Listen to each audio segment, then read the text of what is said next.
I didn't know my wife was embarrassed by my job until I overheard her tell her friends I worked in finance instead of as a grocery store manager. We were hosting her college friends for dinner. I'd spent the afternoon making my grandmother's lasagna. As I plated dessert in the kitchen, I heard Natalie through the doorway. "So, what does your husband do?" someone asked. "He's in finance," Natalie said smoothly. "Managing accounts, inventory analysis, that sort of thing." My hands froze.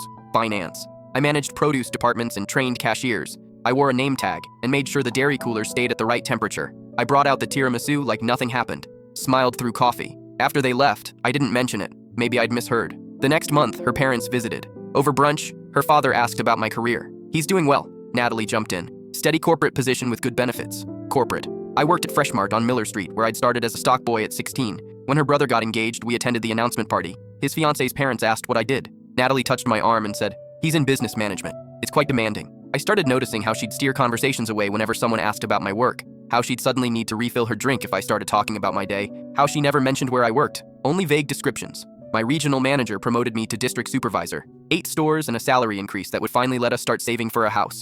I was proud. I'd worked 15 years for this. When I told Natalie, she smiled. "That's great." Then immediately, "But you don't have to tell everyone." Why wouldn't I? People don't need to know all the details. The details. My career. My accomplishment. That weekend we attended her firm's charity gala. She was a marketing executive, the kind of job that sounded impressive at parties.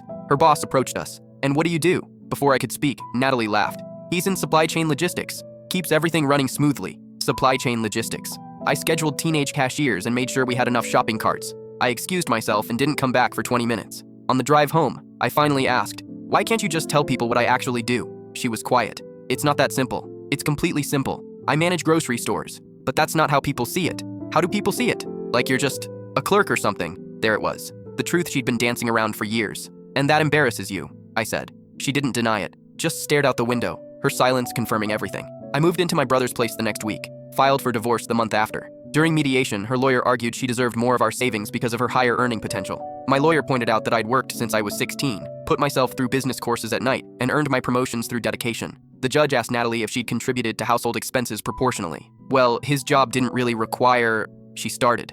"Answer the question," the judge interrupted. She couldn't. We split everything down the middle. 6 months later, I was offered regional director. I'd be overseeing 35 stores across 4 states. The salary was more than Natalie made at her marketing firm. She called when she found out. Someone from her company had seen the announcement. "I'm happy for you," she said. "I always knew you'd do well." I thought about all the dinner parties where she'd rewritten my job title, all the times she'd implied I was something other than what I was. "No," I said. "You really didn't." I hung up and blocked her number. My new business cards arrived yesterday. They're simple, professional. They say exactly what I am. Regional Director, Freshmart Corporation. I've never been more proud of a title in my life.